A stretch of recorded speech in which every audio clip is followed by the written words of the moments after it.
Hello दोस्तों, कैसे हो आप लोग? स्वागत है आपका इस नई वीडियो में।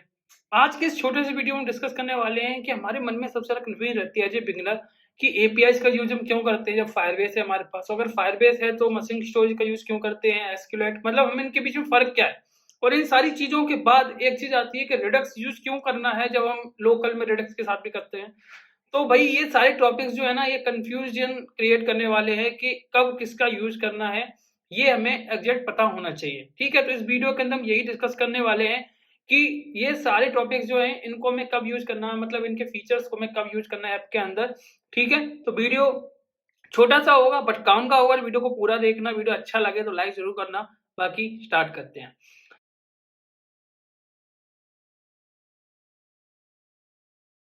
तो ना सबसे पहले हम डिस्कस करते हैं कि एपीआई की ज़रूरत क्यों पड़ती है। पहले क्या होता था जब हम वेब पे काम करते थे तो हमारा एपीआई अगर नहीं होती थी तो उससे पहले क्या है कि हम डेटाबेस से डायरेक्टली कम्युनिकेट करते थे जिसमें हम स्क्रिप्टिंग वगैरह लिख के सर्वर यूज़ करते थे, ठीक है? एसक्यूएल, पीएचपी के साथ में तो वहाँ पे डायरेक्ट कम्युनिकेट करने की कोशिश करते थे, वो बड़ा टफ था। क्योंकि कोड के अंदर हमें फ्रंट एंड से सारी चीज़ें लिखनी होती थी, वो बड़ा ही मतलब एक टफ वाली चीज़ है और दूसरी चीज़ क्या है कि जो हमारा एक होता है ना टाइमिंग कम्युनिकेट करने का, वो भी ज़्यादा लग जाता था। तो भई किसी ने बोला कि भई एपीआईज़ लेके आते हैं। एपीआई से क्या हुआ कि ये सारी चीज़ें जो है ना वो थोड़ी-सी ईज़ी हो गई, है ना? क्योंकि वो मीडिएटर का काम करने लगी, डेटाबेस को हमारे एप्लीकेशन से कनेक्ट करवाने लग गई और डेटा का ट्रांसमिशन होने लग गया। ठीक है? अब एपीआईज़ का काम कहाँ पे है? जब हम सर्वर पे बैठे डेटाबेस के साथ कम्युनिकेट करना चाहते हैं और उस डेटाबेस से हम डायरेक्ट कम्युनिकेट नहीं कर सकते अपने एप्लीकेशन को। जैसे मान लो मैं रिएक्ट नेटिव की बात कर रहा हूँ, तो रिएक्ट नेटिव से हम डायरेक्टली एसक्यूएल सर्वर पे कम्युनिकेट नहीं कर सकते, हमें एक मीडिएटर चाहिए होगा और मीडिएटर वो एपीआईज़ हैं। ठीक है? सेम चीज़ हमारे मोंगोडीबी के साथ भी होती है क्योंकि हम नोड.जेएस का सर्वर बनाते हैं, तो वहाँ पे मोंगोडीबी से डायरेक्ट कम्युनिकेट नहीं कर सकते हैं रिएक्ट नेटिव से, तो बीच में एक एपीआईज़ वाला हम सर्वर बनाते हैं नोड.जेएस का यूज़ करके और वहाँ पे हो जाता है। अब बात करते हैं फायरबेस का यूज़ कहाँ होता है। देखो भाई, जब ये सारी झंझटें आपको नहीं करनी, आप एज़ ए बिगिनर हो, बिल्कुल नए हो फील्ड के अंदर और आप चाहते हो कोई भी एक ऐप बनाना, ठीक है? और एपीआईज़ आप बना नहीं सकते, तो आपको क्या करना होता है, ये सेल्फ सर्विस वाली चीज़ है। फायरबेस इसका मतलब क्या है कि आपको इसमें एपीआईज़ नहीं बनानी पड़ेंगी, आप डायरेक्टली डेटाबेस से, स्टोरेज से, अदर सर्विसेज़ भी हैं बहुत सारी जिनसे आप डायरेक्टली कम्युनिकेट कर सकते हो रिएक्ट नेटिव का कोड यूज़ करके। ठीक है? इसमें बैकएंड का कोई भी रोल नहीं है, मतलब बैकएंड वाला बंदे का कोई रोल नहीं, हम खुद कर सकते हैं ये सारी चीज़ें, ये सेल्फ सर्विस है, ठीक है?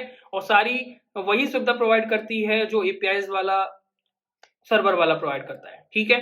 तो ये फायरबेस क्या है कि हमारी स्टार्टिंग के लिए, एक स्टार्टअप के लिए बहुत अच्छा है। स्टोरेज ये भी प्रोवाइड करता है, स्टोरेज वहाँ पे भी होता है, सारी चीज़ें होती हैं, बट उसके लिए हमें एपीआईज़ लगती हैं। अब एपीआईज़ को कट कर दें, अगर वो पोर्शन हटा दें तो Firebase is the best thing, ठीक है?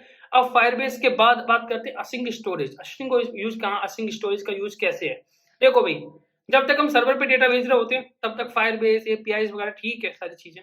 बट जब कुछ डेटा ऐसा है जिसको हमें लोकली सेव करना है, जैसे नेम, ईमेल, यूज़र आईडी, इनको आगे जाके हमें कहीं पे यूज़ करना है, छोटा डेटा, ठीक है? तो उसको हम कैसे करते हैं, असिंक स्टोरेज के अंदर सेव कर देते हैं और उसका एप्लीकेशन में कहीं भी नीड आ रही है तो हम यूज़ कर सकते हैं। ये होता है असिंक स्टोरेज का यूज़। बट यही काम अगर हमें बड़े लेवल पे करना है, बड़े लेवल का मतलब क्या है, हमें लोकली डेटा पूरा सेव करना है, मान लो टेबल बनानी है, एक यूज़र का पूरा डेटा सेव करना है, उसके बाद दूसरा यूज़र भी हो, तीसरा भी हो, चौथा भी, इस तरीके से, या फिर कोई एक ऐसी लिस्टिंग ऑफ डेटा मतलब डेटा ऑफ लिस्टिंग है बहुत बड़ी जिसके अंदर 1000 डेटा है और उसको हम चाहते हैं कि एज़ ए टेबल फॉर्म हमारे एप्लीकेशन के अंदर सेव हो जाए। मतलब क्या?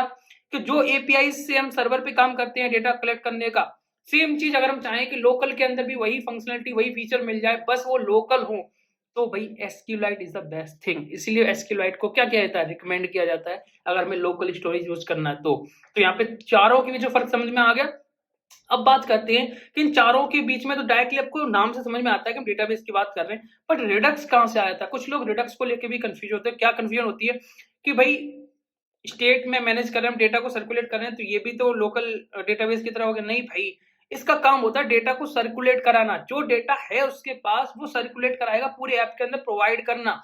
रिडक्स के अंदर रिडक्स परसिस्ट नाम का ऑप्शन होता है, वो क्या करता है, जो भी स्टेट के अंदर डेटा है, जो स्टोर के अंदर अवेलेबल है, स्टोर के अंदर स्टेट्स जो हैं, उनमें डेटा जो अवेलेबल है, उनको लोकली सेव कर देता है। एचटी उठा के जब आप एप्लीकेशन क्लोज़ करते हो, जैसे ही ओपन करते हो, फिर से उठा के पास कर देता है। तो रेडक्स परसिस्ट को मान सकते हो कि लोकल डेटाबेस के साथ काम करता है, बट एक्चुअल में रेडक्स का काम क्या है?